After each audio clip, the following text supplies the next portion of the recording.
Hello everyone, আসসালামু আলাইকুম। কেমন আছেন সবাই? আশা করি সবাই ভালো আছেন। আমরা আল্লাহর রহমতে সবাই ভালো আছি। তো আপনাদের ঈদ কেমন কাটলো? আশা করি সবার ঈদ ভালো কেটেছে। অবশ্যই কমেন্টে জানাবেন কার ঈদ কেমন কেটেছে। তো আমি আপনাদের মাঝে আরও একটি নতুন ভিডিও নিয়ে হাজির হলাম। আশা করি সম্পূর্ণটা ভিডিও না টেনে দেখবেন। তো আজকে আমি আপনাদের জন্য একটি বেবি ড্রেস ড্রয়িং করে দেখাবো। তো এটা আমি 3 থেকে 4 বছর বেবির জন্য তৈরি করেছি। এটা গোলাপি কালার কাপড়ের উপর করেছি, যদিও ক্যামেরাতে কালারটা ঠিকঠাক আসছে না। তো চলুন শুরু করা যাক।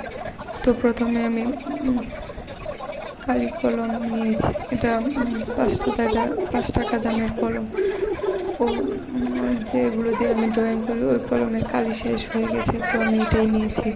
তো আমি সবসময় ফ্রি হ্যান্ডে ড্রয়িং করে থাকি। আমারও অন্য কিছুতে ছাপ দিয়ে ড্রয়িং করতে আমার ভালো লাগে না, তো আমি এভাবে ড্রয়িংটা করে নিই।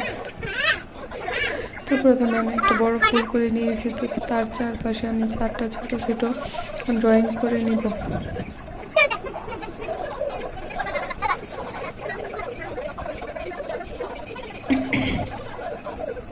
আর ভিতরের যে জায়গাগুলো খালি থাকবে সেখানে আমি লতা পাতা ডাল এইসব দিয়ে আমি ভরাট করে দিব, যেহেতু বেবি ড্রেস। তো এগুলোতে ডাল লতা পাতা একটু বেশি করে দিলে ড্রেসটা দেখতে ভালো লাগে, আর খুব সিম্পলের মধ্যে গর্জিয়াসও লাগে। তো এবার আমি ডাল লতা পাতাগুলো এঁকে নিচ্ছি। আপনারা দেখলেই বুঝতে পারবেন আমি ড্রয়িংটা কিভাবে করেছি। তো একটা কথা কি জানেন, মেয়েরা চাইলেই সব কিছু করতে পারে না। ধরুন না, অনেকেই চায় যে ঘরে বসে কিছু করবে, তবুও তার পরিবারের সাপোর্ট থাকে না, বিধায় সে কিছু করতে পারে না। অনেক হাজব্যান্ড আছে বলে, আমি তো তোমার খাবার দিচ্ছি, আমি তোমার পোশাক দিচ্ছি, তাহলে তোমার কেন এরকম করতে হবে?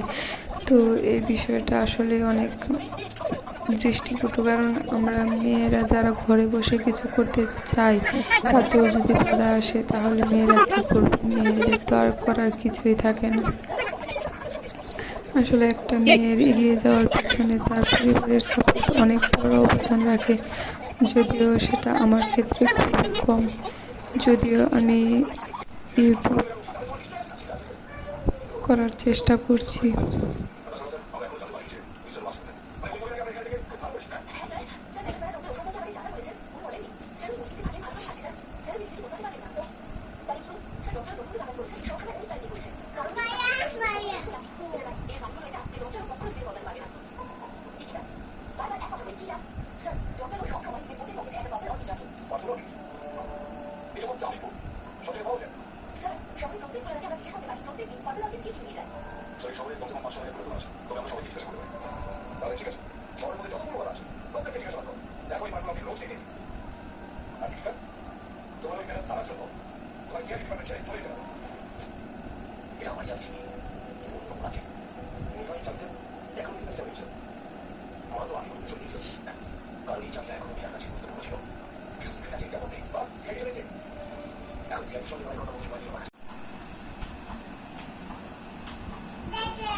এতে ব্যবহৃত